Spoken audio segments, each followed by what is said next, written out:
Hello guys, स्वागत है आप सबका मेरे चैनल क्रीपी ढूंढवर पे। गाइस, सिंचन का ये वाला एपिसोड भी मिस्ट्रीज से भरा पड़ा है, जिसे देखने में आपको बहुत ही मज़ा आएगा। तो चलिए अब एपिसोड को देखते हैं। एपिसोड की स्टार्टिंग में हम एक बच्चे को देखते हैं जो अपनी फैमिली की ड्राइंग बना रहा था।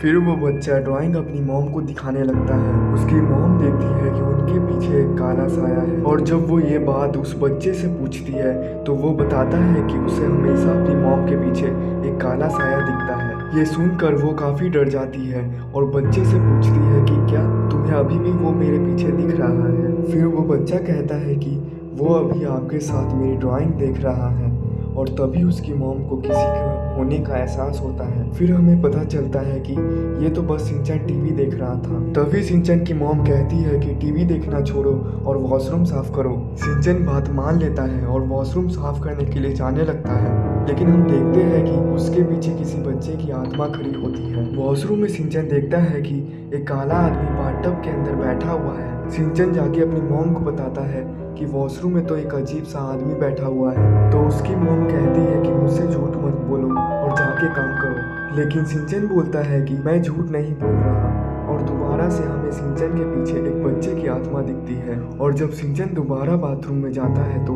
देखता है कि वो आदमी अब बाथरूम साफ करने लगा, और उसे सिंचन का नाम भी पता था। सिंचन थोड़ा घबरा जाता है और उससे पूछता है कि आखिर तुम हो कौन। वो आदमी कहता है कि मैं भी तो तुम्हारी फैमिली का ही हूँ। फिर सिंचन बोलता है कि चलो मैं तुम्हें अपनी मॉम से मिलवाता हूँ। लेकिन वो आदमी कहता है कि वो मुझे पहले से जानती है। तभी सिंचन की मॉम वहाँ आ जाती है और उसे देख के घबरा जाती है।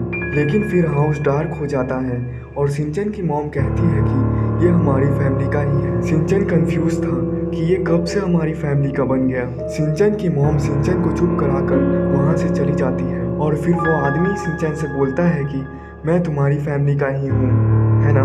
उसके बाद हमें दोबारा वो आत्मा दिखती है। फिर वो आदमी हिमावारी के साथ खेलने लगता है और सिंचन शॉक हो जाता है कि हिमावारी एक अनजान के साथ इतने अच्छे से पेश कैसे आ रही थी। और सिंचन के डैड भी घर आकर उस आदमी से एकदम नॉर्मली बात करते हैं, जैसे कि वो उनके घर में ही रहता हो। सिंचन डर गया था क्योंकि सब बोल रहे थे कि हम इसे नहीं जानते, लेकिन हम एक फैमिली है। सीरो भी उस आदमी से अच्छे से पेश आता है। डिनर करते टाइम सिंचन चिल्ला देता है कि यहाँ हो क्या रहा है, हम इसे जानते नहीं तो ये फैमिली मेंबर कैसे हैं। ये सुनकर वो आदमी बिना खाना खाए जाने लगता है। फिर सिंचन के मॉम डैड उसे डांटने लगते हैं कि तुमने फैमिली मेंबर को उदास कर दिया। और उसी टाइम बाहर से वही बच्चे की आत्मा सिंचन को घूर रही होती है।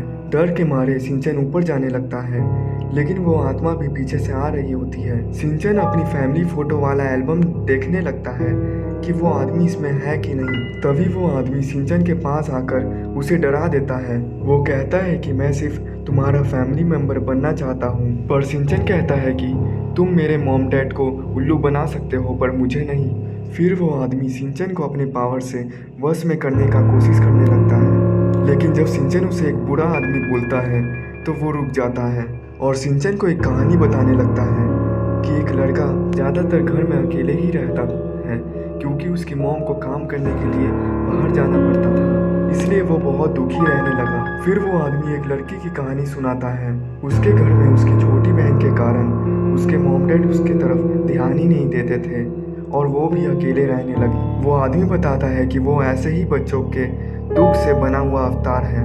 वो बोलता है कि सिंचन तुम अलग हो, तुम्हें फ़र्क नहीं पड़ता कि तुम्हारे साथ कोई है कि नहीं, तुम हमेशा खुश रहते हो, इसलिए मैं तुम्हारे साथ रहना चाहता हूँ।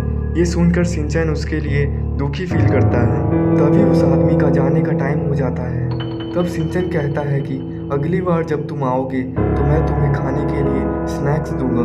लेकिन वो आदमी कहता है कि माफ़ करना, लेकिन ऐसा नहीं हो पाएगा। फिर सिंचन नीचे जाता है तो सबका बिहेवियर नॉर्मल हो जाता है और किसी को कुछ याद नहीं रहता।